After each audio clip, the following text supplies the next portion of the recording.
কেন নামাজ পড়ো না ভাইয়া? এই বাপ, মুসলমানের বাচ্চা, কেন নামাজ পড়ো না? ছেলেরা আমার, কেন নামাজ পড়ো না? কেন নামাজ পড়ো? মালিক আর কেমনে বললে নামাজ পড়তে?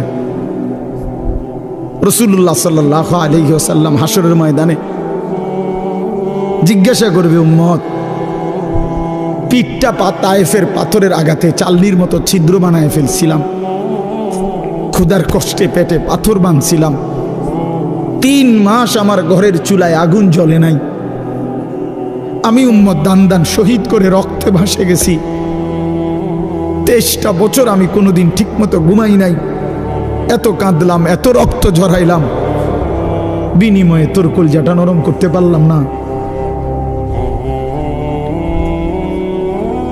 তোর দিলটা নরম করতে পারলাম না উম্মত। আমি আর কত কাঁদলে তুই আমার কথা শুনতাম? আমি আর কত রক্ত ঝরাইলে আমি নবীর কথা মনে পড়তো? বলেন, কি বলবেন ভাই?